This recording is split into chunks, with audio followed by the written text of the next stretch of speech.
So we talk about horror films. We talk about The Fly. Yep. Generally regarded as being one of the best horror films of all time. Yep. I want to talk about one of the most divisive horror films of all time. Okay. For me, the classic 80s film, The Texas Chainsaw Massacre 2. Yeah. Coming in this, if you can get your hands on this is a UK exclusive. It's the 3-disc Arrow Special Edition. So you get the movie, which comes with all this awesome new artwork and stuff. You get 2 discs worth of extras, including all of Toby Hooper's short films. And then you get this awesome booklet, which is huge.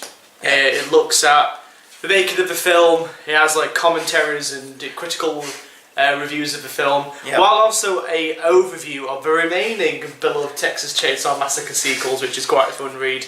Yeah.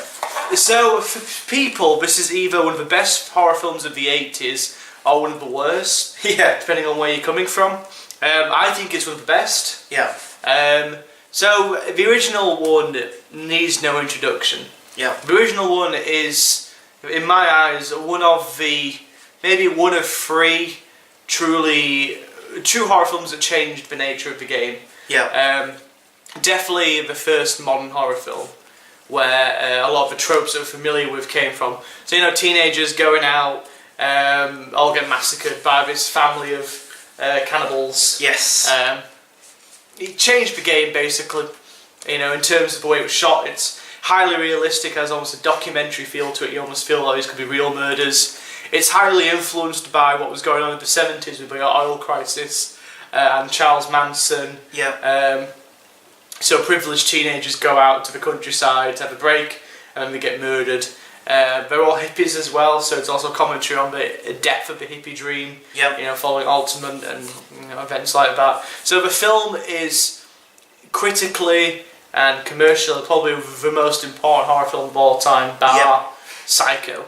You want to blame all the modern horror tropes. I guess you can blame Texas Chainsaw Massacre. Yeah. So, because of how influentially and culturally important that film is, the idea of doing a sequel was like just a big no-no. It was like sacrilege. Yeah. So, how did this come about? Well, Toby Hooper was approached to make a sequel to Texas Chainsaw Massacre, and Toby Hooper said, "Okay, I'll make it as long as I can do whatever the fuck I want." Yeah. And he made a comedy. It's the absolute opposite of Texas Chainsaw Massacre. While Texas Chainsaw Massacre was gritty and realistic, 2 is cartoony and ultra-violent, while the first one is dark and serious, this one is kind of light and satirical. Yeah. And it's absolutely insane. Yeah. It's honestly one of the craziest films I've ever seen. So it's about this woman who owns she's like a radio presenter, and one day 2 weirdos from the family come to try and kill her, which includes Leatherface and the classic character Chop Top. Chop Top. Chop Top was a former Vietnam soldier who had a lobotomy, and he keeps like scratching his head because he's trying to get to the metal casing under his brain, so he's always like scratching his head and like pulling bits out and eating parts of his flesh.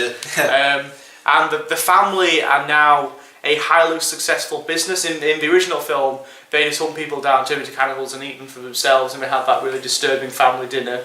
In this one, they've monopolised it and corporatised it, so now they're like a huge international business. I'm liking this. Yeah, it's awesome, they're like a huge international business, and they're basically selling human flesh to people, but we don't know it.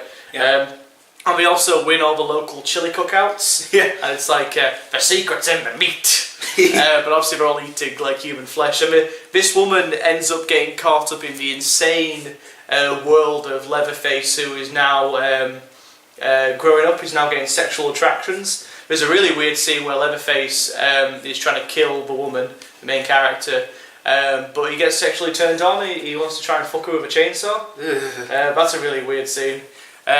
But then in the role of a lifetime, Dennis Hopper plays the crazy sheriff who tries to get the girl back. And he's awesome. Like, he goes around with like 2 pairs of chainsaws, and he's trying to like take down Leatherface's and company's lair. He goes like, "I'm gonna kill you, fuckers!"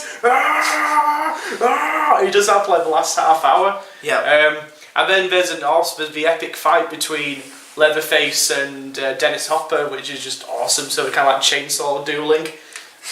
So if you're a hardcore fan of the original and take the original very seriously, the sequel, from what I've described, will piss you off right to hell. Yeah, because it is so ridiculous and so cartoony. But that's almost the point. Yeah. The point is of Texas Chainsaw Massacre 2 is that it's a commentary on the 80s. Yeah. The 80s is seen as being a time of rampant consumerism, Reaganomics, a time when the idea that the common man can rise up and make something of himself. Yeah. And more traditional family values are being pushed forward. You look at the family in Texas Chainsaw Massacre, a whole bunch of cannibals, horrible, dreadful people, but now they're massive successes. They're kind of like stars. And Tobe Hooper wants to make a commentary on basically how the original film was taken. Basically the whole idea that a studio wanted to make a sequel. Yeah. Tobe Hooper's almost saying, almost throwing a middle finger to them, saying like, "Oh, this is what it is. This is what you got." So I like how I like a lot of films will try and be clever and be like, "Oh well, we're trying to make a commentary about being a generic sequel by being a generic sequel." This one is actually doing something quite clever. It's been like we're an incredibly self-aware sequel, which is one of the things I really love about the film. Yeah. It's got a really weird, strange, bizarre atmosphere, and a lot of the scenes will just stick with you. Yeah. For a long time. I don't know how to describe it. Besides, it's one that I think everybody should watch and at least give a go. Yeah. Like I said, if you're a bit of a film snob, Yep. you'll probably hate it. Yeah. And understandably so, because it is so tonally different to the first one.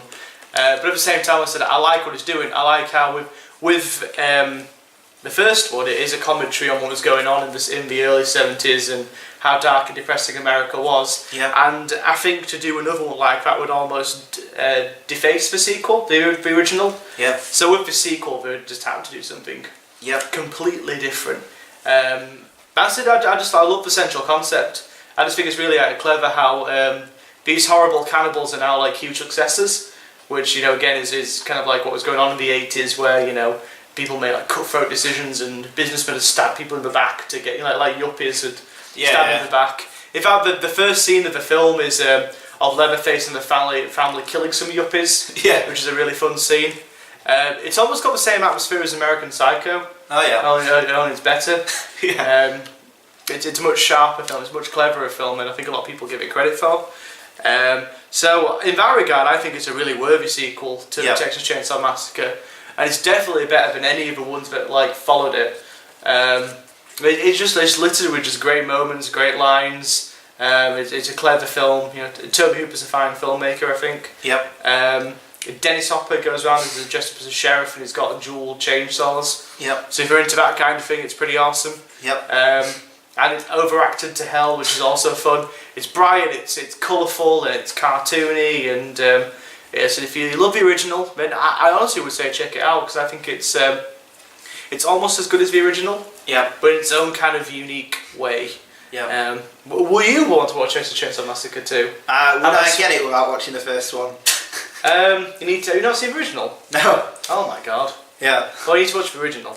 Yes. Yeah. Well, the original's like an absolute stone cold classic. Yeah. It's bizarre and it's weird. It's got a really strange scare. It's still quite scary, I think. Yeah. Especially the last 20 minutes. Is genuinely creepy and unnerving. But the sequel is almost like it spoofs it. It takes the piss out of it. So I wouldn't get as much out of it if I hadn't seen it. Would I get anything out of it if you've not seen it? Yeah, I think so. Yeah. I think you'd definitely pick up on the commentary about the 80s.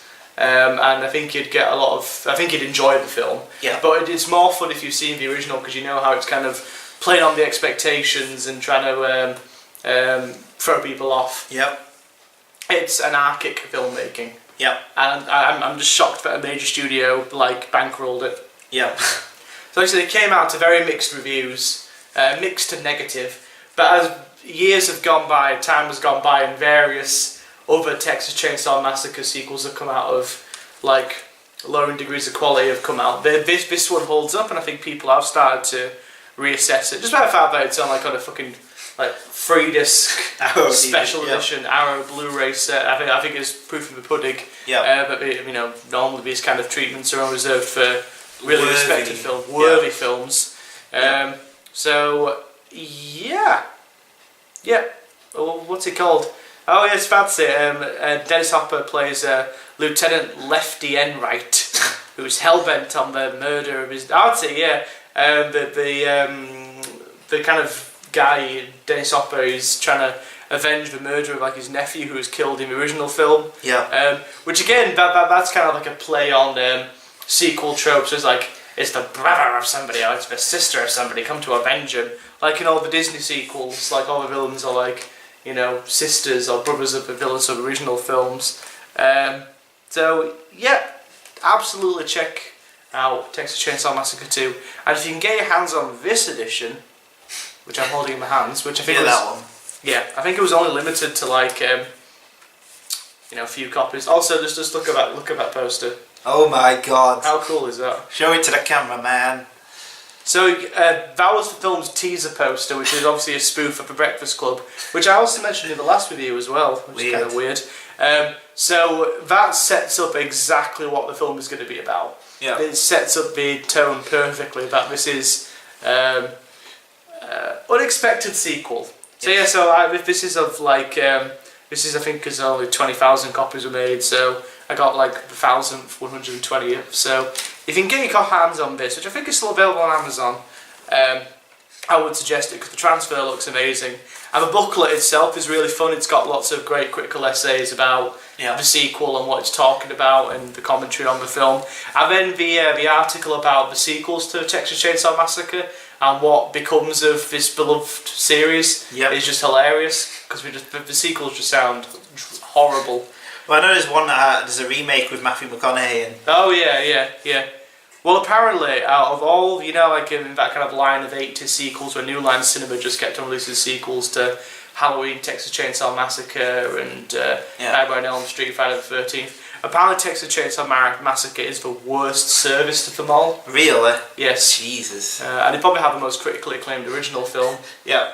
So I would give Texas Chainsaw Massacre 2 a 9 out of 10. Oof. I would highly recommend it, especially if you're a fan of 80s anarchic cinema. It's just crazy. If you love Evil Dead, especially Evil Dead 2, you'd love Texas Chainsaw Massacre 2. It's definitely, I think, aimed at that kind of audience. Yeah. Check it out.